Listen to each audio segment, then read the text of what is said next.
नमस्कार दोस्तों history subject में कभी ना कभी हमने पिरामिड्स के बारे में सुना ही होगा, जो कि 7 वंडर्स ऑफ द वर्ल्ड में आते हैं। दोस्तों, इतने विशाल स्ट्रक्चर को देखकर कई लोगों के मन में ये सवाल तो ज़रूर आता ही होगा कि आखिर ये बने कैसे और पिरामिड्स बनाए किसने और किसके लिए बनाए गए।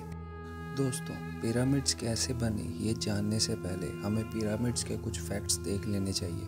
दोस्तों, पिरामिड्स 1200 साल से भी पुराने हैं, किंग टुट के रूल से भी पहले, जिसे कि 2560 BC में कंप्लीट किया गया और उसे लगभग 20 साल लगे बनाने में। इसकी हाइट 449 फीट, जो कि स्टैचू ऑफ लिबर्टी से भी ऊंची है।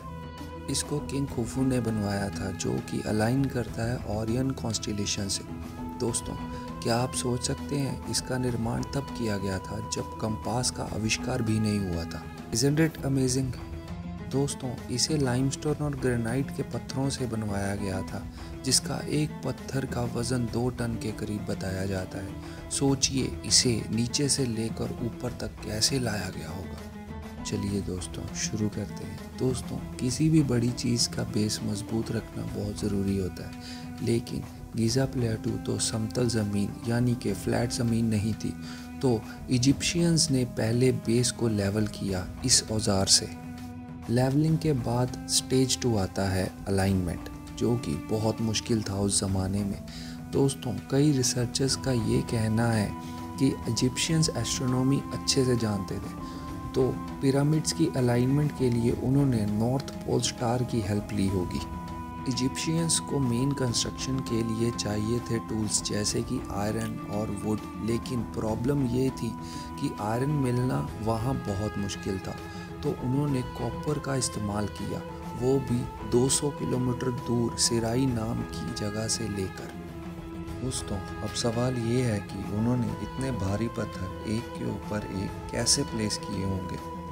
दोस्तों, रिसर्चर्स का मानना है कि उन्होंने रैम सिस्टम का इस्तेमाल किया, जिसमें 3 अलग अलग रैम यूज़ किए। पिरामिड्स के नीचे वाले हिस्से यानी कि 1/3 वाले हिस्से में बड़े पत्थर यूज़ होने थे, इसलिए यहाँ 12 से 20 डिग्री स्लोप वाला सीधा रैम बनाया गया ताकि पत्थर आसानी से मूव हो सकें।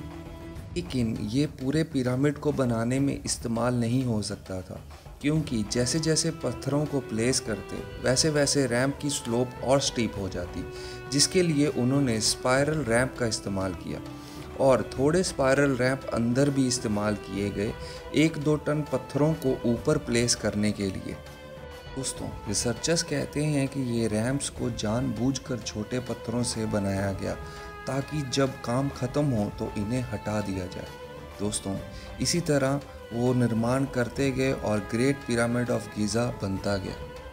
लेकिन दोस्तों, यहाँ एक और सवाल उठता है कि खुफू पिरामिड का वॉल्यूम 2.7 × 10⁻⁶ मीटर क्यूब बताया जाता है और इसको बनाने में 20 से 30 साल लगे होंगे। पिरामिड बनाने वाले मज़दूरों को 1 मीटर क्यूब एवरेज के हिसाब से 300 से 400 ब्लॉक्स रोज़ाना अपनी जगह फिट करने पड़े होंगे, मतलब एक ब्लॉक को लगभग 2 मिनट। दोस्तों, ये भी पूरी 100% एफिशिएंसी के साथ। दोस्तों, थोड़ा ओवर ऑप्टिमिस्टिक टाइप लगता है, क्योंकि आज के ज़माने में जहाँ की सारा काम मशीनें करती हैं, 100% एफिशिएंसी लाना आज भी बहुत मुश्किल है। लेकिन उस ज़माने में ये कैसे पॉसिबल हुआ, ज़रा गौर फरमाइए। तो दोस्तों, यहाँ आती है मल्टीपल थ्योरीज, जिसमें से एक कहते हैं कि पिरामिड्स एलियंस की हेल्प से बनाए होंगे, जिसे हम बहुत बार कई हिस्ट्री और डिस्कवरी चैनल्स पर सुन चुके होंगे। पर दोस्तों, साइंस लॉजिक और फैक्ट्स को मानता है। दोस्तों, कहा जाता है कि क्या होगा अगर पाउडर्ड लाइमस्टाइन को किसी सांचे में डाल के पूरी तरह पका के उसे ऊपर प्लेस किया हो। दोस्तों, थ्योरीज बहुत सारी हैं, लेकिन एग्जैक्टली क्या हुआ था ये कोई नहीं बता सकता। मैं होप करता हूँ कि आपको ये वीडियो बहुत अच्छी लगी होगी।